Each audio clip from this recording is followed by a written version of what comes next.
I said, howdy, y'all. Great to see you. Let's all get settled in and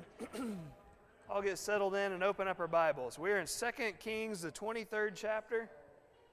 We have 3 chapters left, including today, so we're just about through 2 Kings. We'll throw in some smattering of 2 Chronicles to complement. Good to see everybody. What a great crowd we have on a beautiful Lord's Day. We have sweeping restorations, more than reformation, restorations that are taking place all across our land. And none is going to be more needed than in the department of worship, as we're going to find today in chapter 23. 2 Kings, the 23rd chapter. We're breaking free from Assyrian tyranny. And, it's wonderful to get out from underneath oppression. Unfortunately, we haven't done things the way we ought to do in our country, and we just keep seeming to find oppressor after oppressor after oppressor. But we're getting away from the Assyrians, so that's the plus side of things. Verse 1 of 2 Kings 23. Now the king sent them together, all the elders of Judah and Jerusalem, to him. I think it's always helpful to identify when you're talking about pronouns, to whom are you referring? Because otherwise it makes no sense at all. Let's go back to chapter 22. In 22, you'll notice in verse 14, these thems, quote unquote, are Hilkiah the priest, Ahikam, Achbor, Shaphan, and Asaiah. You might recall they go to Huldah, who is a prophetess, to ask a question of her, and she gives an answer from the Lord. So these are the ones that are the them in chapter 23, verse 1. So the king sent them, this group from royalty, that is dispatched together all the elders of Judah and Jerusalem to him. The king went up to the house of the Lord, the temple, with all the men of Judah, and with him all the inhabitants of Jerusalem, the priests and the prophets, and all the people, both small and great. And he read in their hearing all the words of the book of the covenant which had been found in the house of the Lord. This is what starts these sweeping restorations, is there's the unexpected discovery of the book of the law of all things that had gotten lost where? In the house of God. How does that happen? Well, the way is you have a people as a populace that aren't really interested in God and His ways, and you have a religious hierarchy that has become corrupt and just doing things their own way, and somehow the book of God, His law, His desires gets shuffled to the side. And what do you know? Everything about our country is, I'm not talking about America, by the way, when I say our country, but everything about our country back in this time period of Judah is messed up because we're not doing things God's way any longer. And nothing is more discombobulated than the worship of what should be the one true God. So we're going to go about systematically, as Josiah is our leader, trying to fix all of these things for the 31 years that he rules. This all takes place, don't forget, in the 18th year. He starts to seek after God in the 8th year. He's a boy king. He's 8 years old. So at 16, anybody relate to that? Maybe it wasn't 16 for us, but probably as young adults or as medium-sized adults, we started thinking a little more seriously about life. And that's this young man, he's been a boy and kind of done his thing a little bit. But at 16 years old, maybe he's like us. Hey, what am I doing with my life? And he starts to seek after God. Well, in the 18th year, all these religious reforms begin to occur because the book of the law has been found. I want you to think about this for just a second. If you have a hard copy, you can really check this. The law. Okay, what is the law? There you go. The books of Moses, which are going to be the first 5, the Pentateuch, we would say with a Grecian background. Hebrews would say the Torah. You have the books of the law, the 5 writings, Genesis, Exodus, Leviticus, Numbers, Deuteronomy. Now look in your Bible how thick those are. That is a good chunk of Scripture. How long do you think it would take to listen to all of that being read? Enough to fall asleep, Marty would suggest. Probably so. Okay, so let me toss this out. Some believe, I don't know, we're not given an exact detail on this. The way it reads, it would sound like all of the law, all 5 books. There are some who believe that it's only the book of Deuteronomy that specifically contains the curses and blessings that were spoken on nations that forsake God. I don't know for sure if it was only Deuteronomy, which is certainly the law. It's the second giving of the law, or whether it's the entire thing. If it's the entire thing, it would have taken a long time to read through it. If it's only Deuteronomy, it would take quite a while to read through it. Whichever it is, or some other combination, the book of the covenant had been found in the house of the Lord, and it's read in their hearing, all of those words. This guy is serious about following the Lord.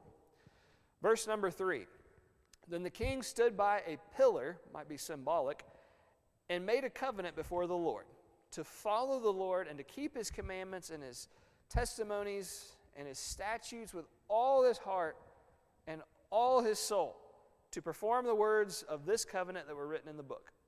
And all the people, once again, took a stand for the covenants. The covenant's renewed here. Verse 4, and the king commanded Hilkiah, the high priest, the priest of the second order, and the doorkeepers to bring out of the temple of the Lord all the articles that were made for Baal, for Asherah, and for all the host of heaven.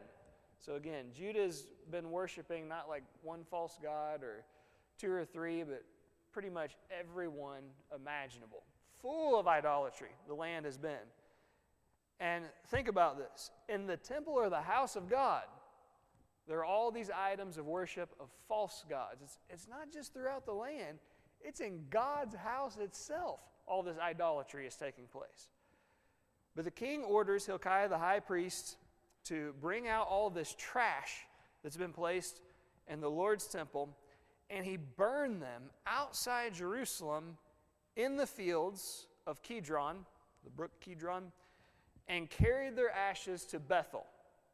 So a couple of things that we need to discuss right here. One of these is going to be geography, and for that I'll put up a map, even though we're not going to get into that discussion yet. You can go ahead and start looking at it. Jerusalem, obviously, where the temple is found. Bethel is just a few miles, basically due north from Jerusalem, so we'll have more discussion on that in just a moment. But for right now, why does he have these things carried out, and why does he burn them? Keep your spot turning to Deuteronomy 7. We're going to look at the law and perhaps the exact book, singular, that was found, or it may have been the collection of them. Deuteronomy chapter 7, verse 25. Certainly, regardless of whether it was only this book or all the books of the Pentateuch, these words would have been read. Deuteronomy 7, 25. The carved images of their gods, the peoples of the land, you shall burn with fire. You shall not covet the silver or the gold that is on them, or take it for yourselves, lest you be ensnared by it, for it is an abomination to the Lord your God. So the idols that are in this place, it's not just tear them down and throw them to the side. It's you reduce them to ashes. And for those who might say, well, wait a minute, they're coated with precious metals. There's some good that we could do with that. God says, don't touch the stuff. You don't need it. Melt it down, reduce it to fire. Nobody used the precious metals even that come off of it. Now flip over also in Deuteronomy to chapter 12. Deuteronomy 12, not far from where you just were.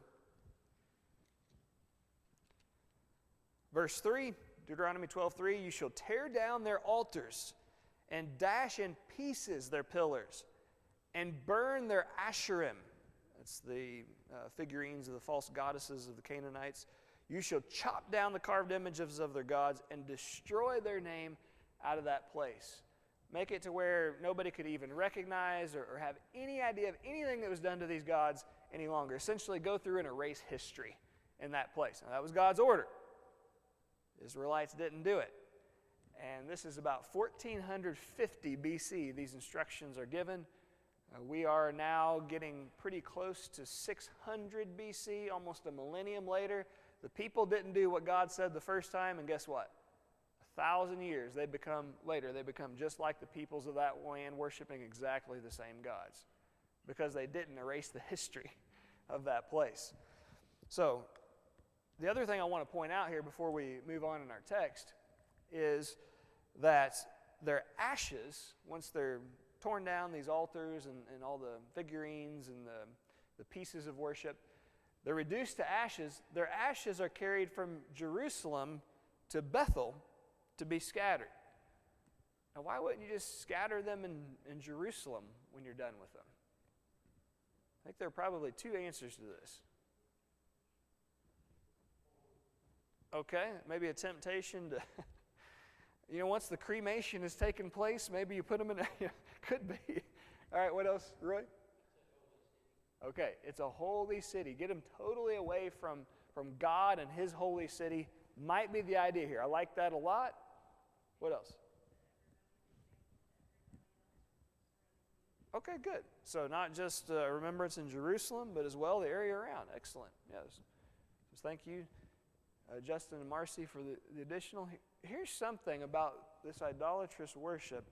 Again, keeping your place. Go back to 1 Kings, the 12th chapter. This goes way back to the start of the divided kingdom period, and in particular in Israel. Remember that Judah has adopted the Israelite ways, the Israelite gods, and false worship. 1 Kings 12 and verse 28. This is about King Jeroboam in the north. So the king took counsel and made 2 calves of gold. And he said to the people, "You have gone up to Jerusalem long enough. Behold your gods, O Israel, who brought you out of the land of Egypt." And he set one in Bethel, really close to Jerusalem, which is going to be the southern border back when Israel was still a divided country. And the other he put in Dan, way up to the north. I think probably the carrying of these ashes to Bethel and scattering them has to do with bringing things full circle. And God's probably instructing, or maybe even Josiah on his own part, says, look, this idolatrous worship started in Israel in the southern border. In Bethel, well, let's get it out of the holy city of God, and let's take it back to the idolatrous city where it belongs.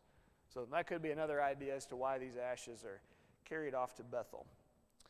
We just finished up in verse 4 of 2 Kings 23, returning to our text. 2 Kings 23. So let's look at verse 5. Then he removed the idolatrous priests, whom the kings of Judah had ordained to burn incense on the high places in the cities of Judah and in the places all around Jerusalem, and those who burn incense to Baal, to the sun, to the moon, to the constellations, and to all the host of heaven, which would undoubtedly include the wandering stars too. Verse 6, and he brought out the wooden image from the house of the Lord to the brook Kidron outside Jerusalem, and burned it at the brook Kidron, and ground it to ashes, and threw its ashes on the graves of the common people. That's not very respectful, is it? To take the ashes of an idol and to throw it on the top of graves, just everyday folks in the land who couldn't do anything about it. Why would you do this and insult them in such a way? Paul? There's 2 groups that are who I believe is the common people. Probably so. So it's probably people that had some kind of connection to this idol in the temple of God is one possibility. A second one, and it might be a combination of these, is that graves were understood to be unclean places. There are laws about the Israelites under the law of Moses, how they're not supposed to be touching deceased bodies. There's some cases you can't avoid that. And if you do, then you're unclean for a week, and there's a process through which you go and all that kind of stuff.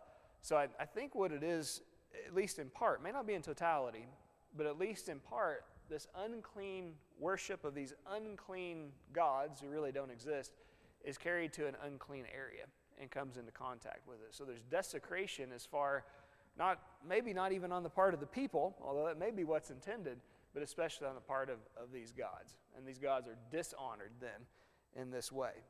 So again, it might be one of these, it might be a combination of these. Turn back to 2 Kings 21, not too far from where we are. I want to be reminded of this image in the temple of God as far as its background goes. It has quite a bit of a history just recently. 2 Kings 21 and the first 4 verses. Manasseh, remember the worst of all Israelite, or probably Judean kings. He reigned for 55 years, give him credit. Turned his life around at the end. But Manasseh was 12 years old when he began to reign, and he reigned 55 years in Jerusalem. His mother's name was Hephzibah. And he did what was evil in the sight of the Lord, according to the despicable practices of the nations, the Canaanites, whom the Lord drove out before the people of Israel. For he rebuilt the high places that Hezekiah his father had destroyed for hundreds of years. We waited to get rid of these high places, and then the very next king puts them all right back into place. And he erected altars for Baal, and he made an Asherah, just like King Ahab in Israel, and worshipped all the host of heaven and served them. And additionally, if that weren't enough, he built altars in the house of the Lord, of which the Lord had said, in Jerusalem will I put my name. So this is only a couple of kings back that Manasseh had put all these things up. Now turn to 2 Chronicles 33. 2 Chronicles 33. And we're going to find a very short history with these images in the house of God. And this is in the parallel about Manasseh's reign. Remember, he turns things around at the end, Manasseh does. Verse 15 of 2 Chronicles 33. And he, that is King Manasseh, once he repents of his ways later on in his reign, we don't know exactly when, but at some point later on, he took away the foreign gods and the idol from the house of the Lord. And all the altars that he had built on the mountain of the house of the Lord and in Jerusalem, and he threw them outside the city. He also restored the altar of the Lord and offered on it sacrifices of peace offerings and of thanksgiving, and he commanded Judah to serve only the Lord, the God of Israel. So this wooden image that is erected in the temple doesn't last very long. It's put into place by Manasseh, and it's taken out by Manasseh. So it doesn't have too long that it remains in place. However, look in the same spot, 2 Chronicles 33, verses 21 through 23. This is his son now, Amon, Manasseh's son. He's 22 years old when he began to reign, and he reigned only 2 years in Jerusalem. And he did what was evil in the sight of the Lord, as Manasseh his father had done. Amon sacrificed to all the images that Manasseh his father had made and served them. What do you think that would also include? The wooden image in the house of the Lord. Apparently he puts it back together or maybe reconstructs one like it and sets it back up, because we know now under Josiah's reign that image is still found in the house of the Lord, but Manasseh had taken it down. So someone had to put it back up, and the logical culprit of that would have been Manasseh's son, Amon.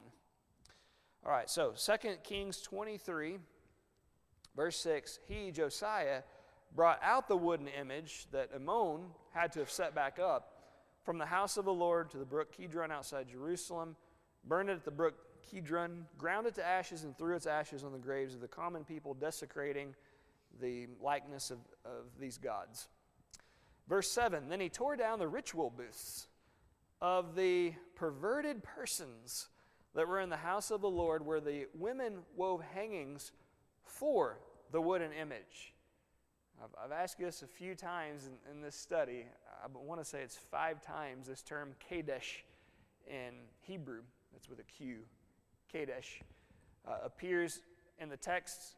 Do you have something else there for perverted persons? I would agree they're perverted persons, but there's more to it than that. Male cult prostitutes. There you go. All right, any others? Male cult prostitutes, Paul said. What do you have? Sodomites. Okay. Everybody getting the picture? These are male prostitutes that were used in the temple, undoubtedly by other males. So you also have a very common female temple prostitutes who are used by the males, maybe by the females also, but certainly by the males. So I want you to think about this for a second. The worship of God surrounding the abuse of the bodies of women, and then you're not content with that, so then you incorporate also the abuse of the bodies of men. Now, this isn't taking place in the worship of Yahweh. In fact, if such a thing were to occur under his worship, what did God order to take, or for that matter, outside of his worship, what did God order to take place? is the death penalty was involved. It's more than God doesn't really care for that. There's no way that's allowed among God's people at all. Entirely common for this to take place among the worship of false gods across the board. There is promiscuity, all kinds of this nasty behavior.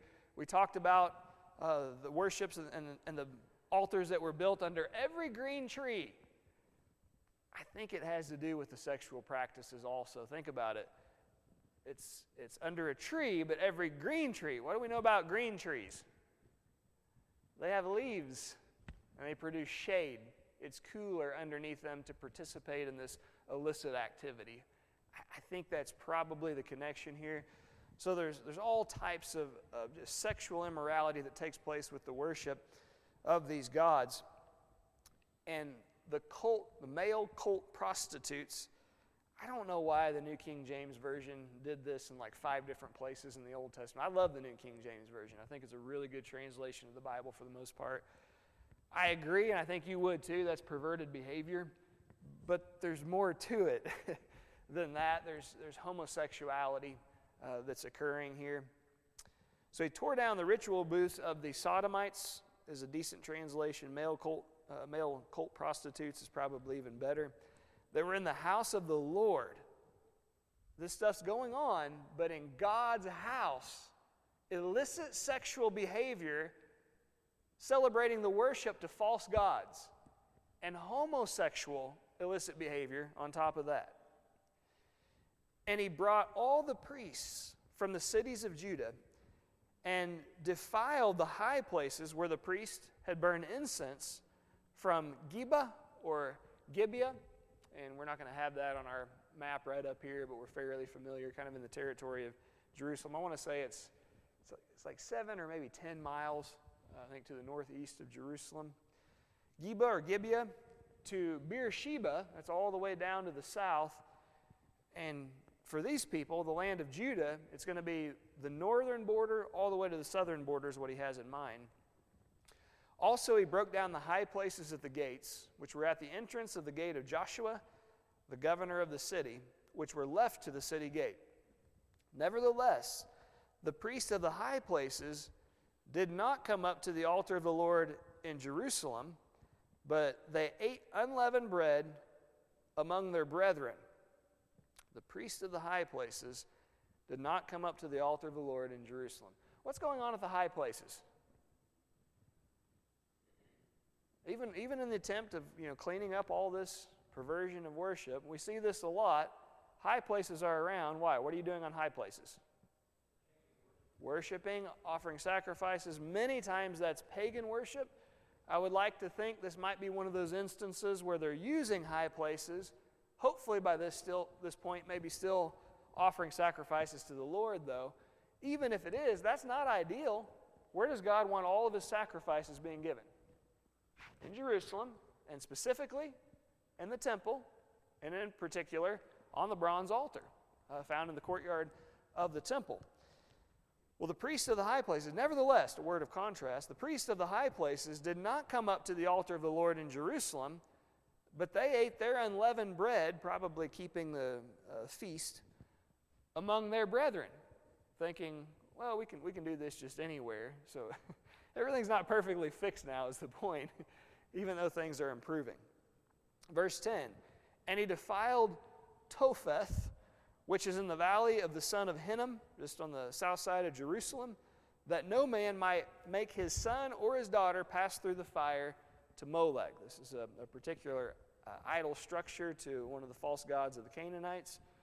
Then he removed the horses that the kings of Judah had dedicated to the sun at the entrance of the house of the Lord by the chamber of Nathan Melech, the officer who was in the court, and he burned the chariots of the sun with fire.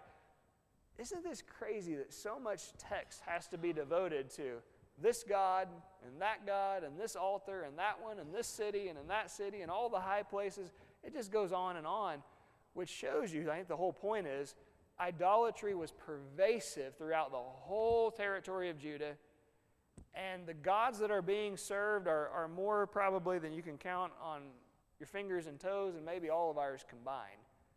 The whole host of gods and goddesses are being served by the people of Judah. Paul?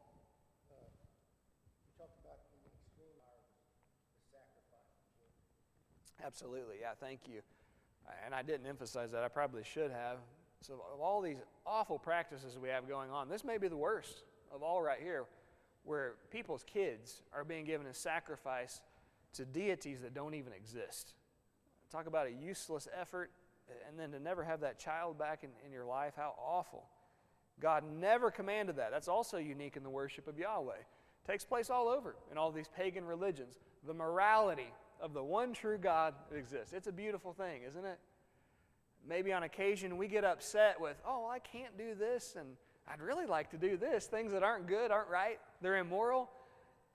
But once you go back and you really research all this stuff, you understand that God's moral laws He has put in place, always have been in place, are really for our own good. And you can see it's such a better life than what we would have otherwise. Thank you for that, Paul. Verse 12, the altars that were on the roof, the upper chamber of Ahaz. Justin, good to have you back. Sounds a whole lot like Ahab. That's not good. He wasn't a good king. Hezekiah's dad.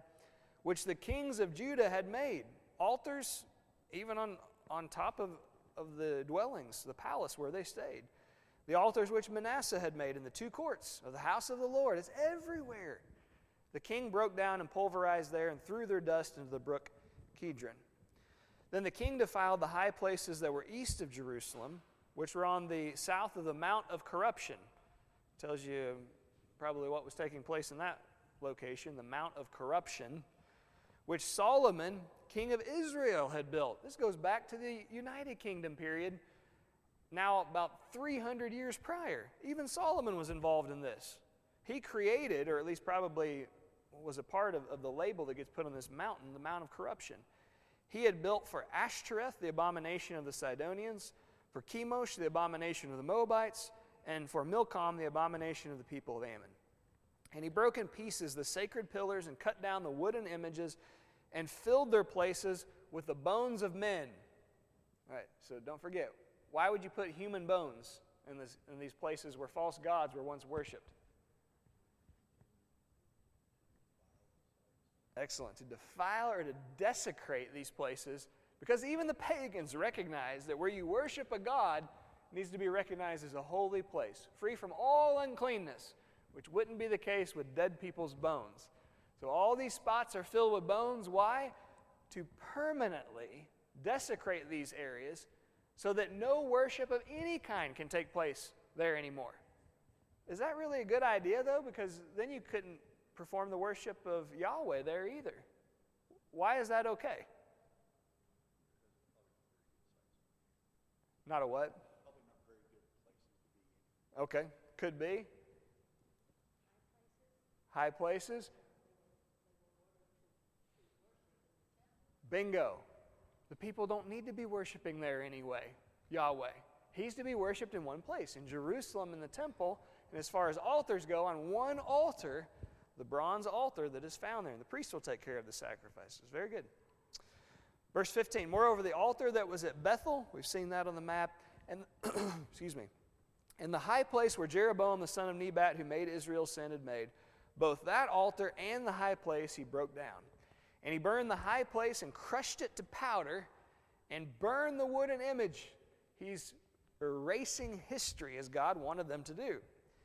As Josiah turned, he saw the tombs that were there on the mountain, and he sent and took the bones out of the tombs and burned them on the altar and defiled it according to the word of the Lord, which the man of God proclaimed, who proclaimed these words, which doesn't really make a lot of sense. Keep your spot. Turn back to 1 Kings 13.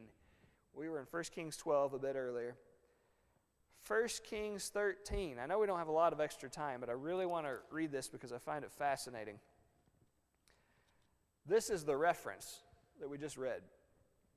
1 Kings 13, 1 and 2. And behold, a man of God came out of Judah by the word of the Lord to Bethel. This is right shortly after the kingdom is divided. You're looking at about 930, 931 BC, that range.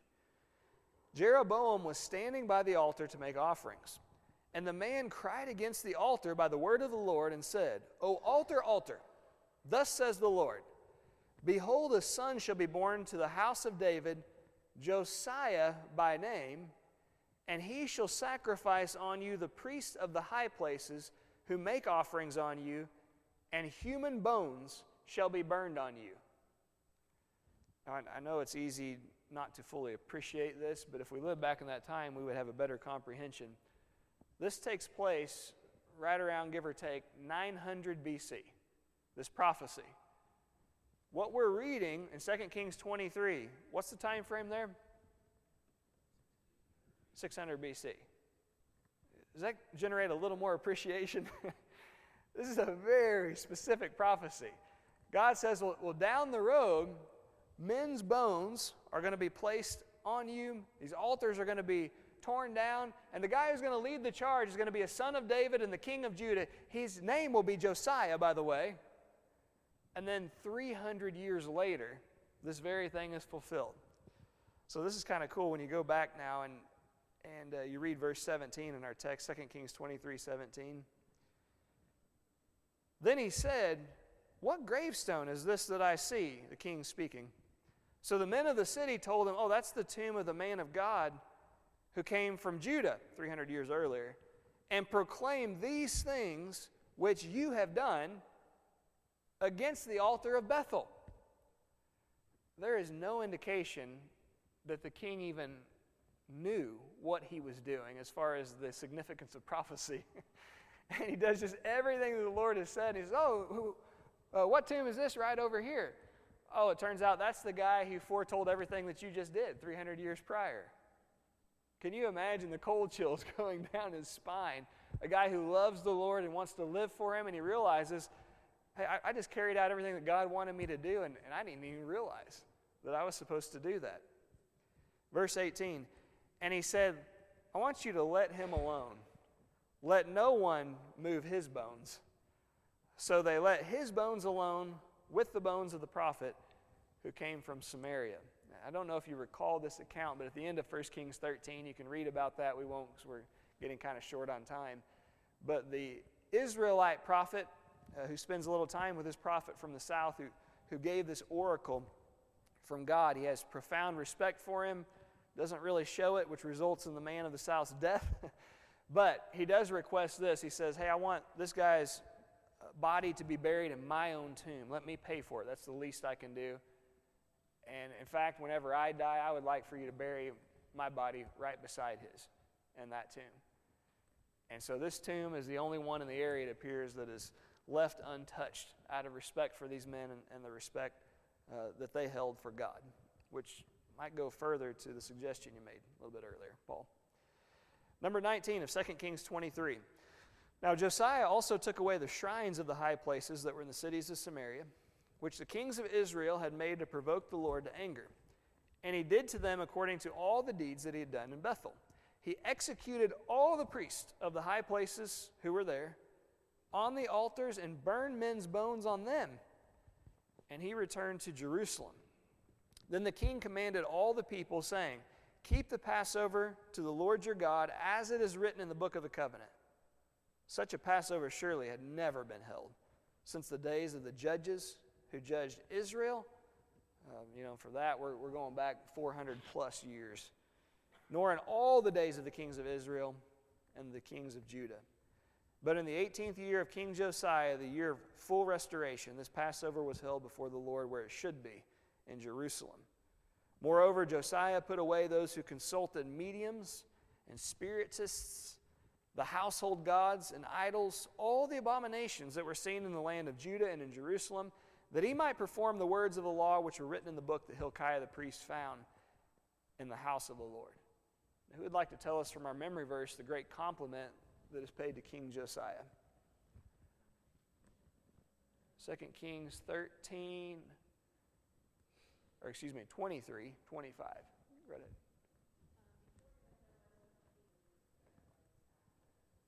Very good. Nicely done, Shannon. There is no king like this guy before. There's no king after. And here's the qualifier, who turned to. I don't know that it's being stated that he's a greater king than David, maybe even Solomon in his early years. Maybe even, I think probably more than Hezekiah, I would say. But with this qualifier, who didn't understand God, didn't know God, and then who turned to Him. With these three things, with all his heart, all his soul, all his might. Of what does that remind you? It is, yeah. Of what does that remind you? Right. Good, Roy. David, Hezekiah.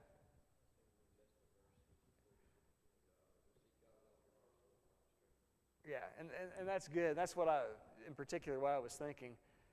When the guy says, hey, what's the most important thing I could ever do in my life?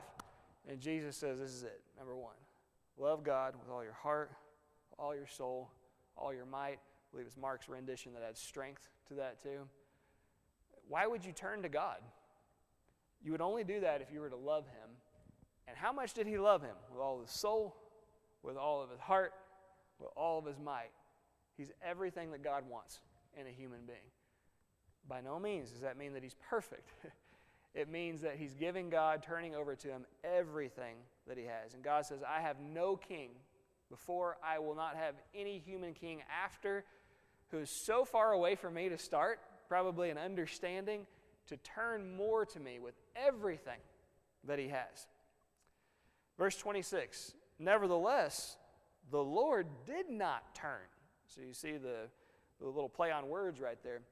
That you have Josiah who turned with everything he had, but the Lord did not turn from the fierceness of His great wrath with which His anger was aroused against Judah, not the individual, but the whole country, because of all the provocations which Manasseh had provoked him and those lingering consequences. He repented, he was forgiven.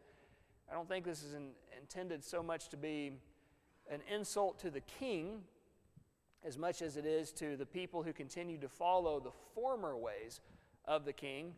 But it's still his fault, and like we pointed out last week, sometimes when we are done with sin, sin isn't done with us, meaning there are some severe consequences, even though maybe we've been forgiven of our sins. And the Lord said, I will also remove Judah from my sight, as I have removed Israel, carried off by Assyria, was Israel. Judah's not going to be carried off by Assyria, but there is another oppressor who will do so. God says, I will cast off this city, Jerusalem, which I have chosen, and the house of which I said, my name shall be there. And we'll look at these final verses in chapter 23 of 28 through 35. And unfortunately, our great righteous king is not going to continue forever. Now, the rest of the acts of Josiah and all that he did, are they not written in the book of the Chronicles of the kings of Judah? In his days, Pharaoh Necho of Egypt. Pharaoh Necho reigned in Egypt from 609 to 593 BC, right about the turn of the century. So we're looking about 600 BC. Pharaoh Necho reigned for 16 or perhaps 17 years. Pharaoh Necho, king of Egypt, went to the aid of the king of Assyria to the river Euphrates. Now, if you look on our second map here, you have, of course, the land of Egypt over which, around the Nile, over which Pharaoh Necho reigns, and he's seeking to go all the way up to, right, as you go along here, that's the Euphrates, the great river, the Tigris River is on top. So he goes up into that area of the Euphrates River, and he wants to go help out the king of Assyria. Assyria is becoming a struggling kingdom at this time, who's relying on others for her survival. And King Josiah went against him. If we had more time, we would read about this. I don't believe we're going to. I wish we would.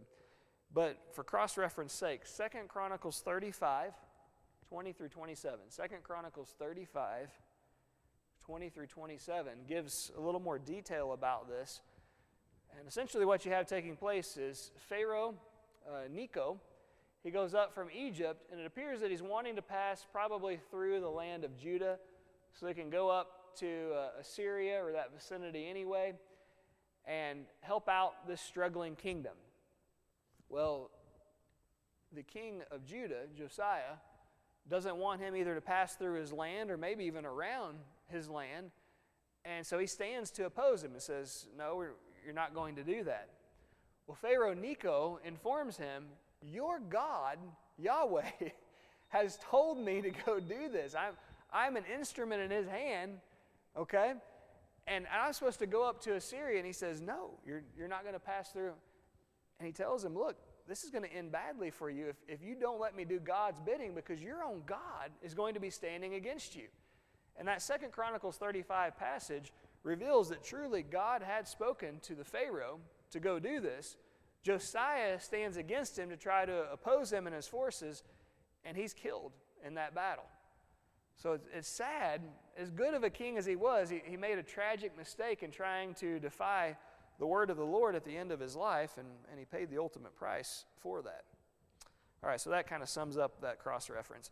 Verse 30 of our text, then his servants moved his body in a chariot from Megiddo, brought him to Jerusalem, and buried him in his own tomb. And the people of the land took Jehoahaz, the son of Josiah, anointed him, and made him king in his father's place. We've had a great king, and it's mentioned in the Chronicles how Jeremiah and the people lamented, and they wrote laments, and in commemoration of his tremendous reign were pondered upon perhaps every year because of how much they missed their king. Verse 31, his son, though, Jehoahaz, comes onto the scene. 23 years old when he became king, and he reigned 3 months in Jerusalem. What kind of a king do you think he was? It usually doesn't bode well for them if they go for such a short time and at only 23 years old to start. His mother's name was Hamatul, the daughter of Jeremiah of Libnah. And he did evil in the sight of the Lord, according to all that his fathers had done.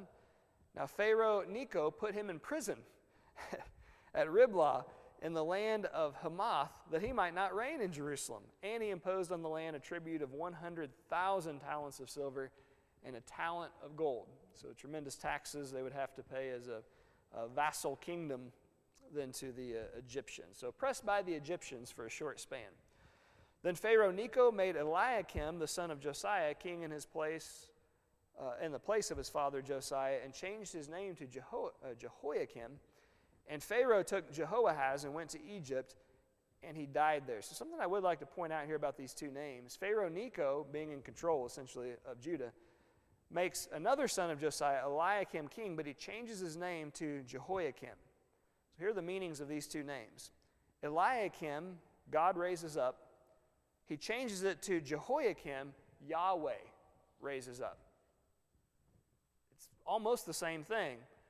Only notice the prefixes, El, short for Elohim, just the general designation for a god in Scripture. And then Jehoiakim, Jehu, probably better pronounced Yahweh or Yahu. And what that is, I believe, is that he changes his name from a general designation to a God to the only God. I find that fascinating. And here's why. We know that God was working through the reign of Pharaoh Necho. He had respect for God. He's following his commands. And he sets up the next ruler in Judah once he takes control of this region. And he changes his name from a general designation of deity to the name of the only true God of the universe. I question through that whether Pharaoh Necho was a Gentile servant of God. To me, it would seem to make a lot of sense. Now, I don't have any other information on that, but everything we know about him is completely positive in his interactions with the Lord.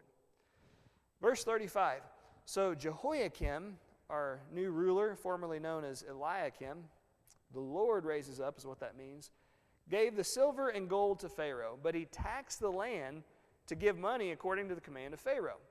He exacted the silver and gold from the people of the land, from everyone according to his assessment, to give it to Pharaoh Necho. And again, if we'd had more time, I would show you from the writings of Jeremiah, he's the prophet who's serving at this time, that he criticizes this king Jehoiakim for his excessive taxation when the people are very poor, and he takes more and more money from the people and creates a more and more lavish lifestyle for himself. And he's highly criticized for this by the prophet Jeremiah. Verse 36, Jehoiakim was 25 years old when he became king, and he reigned 11 years in Jerusalem. His mother's name was Zebudah, the daughter of Pedaiah of Rumah. And he did evil in the sight of the Lord according to all that his fathers had done. And again, Jeremiah in his writings would give a warning of destruction that's to come, not only for this king, but also in the land of Judah. Thank you for your patience as we went through. I know a lot this morning, but I wanted to make sure that we did get through and cover that up. The good news, let's take some positivity. We're not under Assyrian oppression anymore. But as of right now, who's in control of us? The Egyptians are. That's going to be very short-lived. They're not an extraordinary superpower in the world scene right now. But we are about to be given over into the hands of an extraordinary rising world superpower. You might argue the second of the world empires. Some would say the first. And Babylon, led by, it's going to be Nebuchadnezzar. And oh, is he going to be remembered throughout Israelite and biblical history. With an iron fist, he's going to rule Jehoiakim and all the country of Judah. And for that matter, all the countries around. All right, but any other comments that takes us through 2 Kings 23? Anything that stands out to you as we close? Paul? Several times you made a point about of that good leadership necessarily. Yeah, very good, Paul. So yeah, you have the leaders doing a lot of good things. God knows the hearts of every person, and he sees a lot of good actions taking place in Judah. But I'm going to say that God probably knows the hearts of people deep down and recognizes, well, look, it's because of great leadership that's in place. Let's see what happens when the great leadership leaves, and they go right back to all the things that they did before. And likewise, we wouldn't be punished for an evil leader if our hearts were right. Right, good. God would have mercy on us, yeah, because that's who he is. Yeah. And thank God that he is all-knowing to understand the hearts of humanity, for sure. Thank you, Paul. All right, if no other comments then for next time, 2 Kings 24, the second to last chapter, 2 Kings 24, only 20 verses, so we ought to be able to have a little more discussion on that, dig a little deeper. And let's go verse 13 to store away in the mind. 24:13, memory verse. Thanks.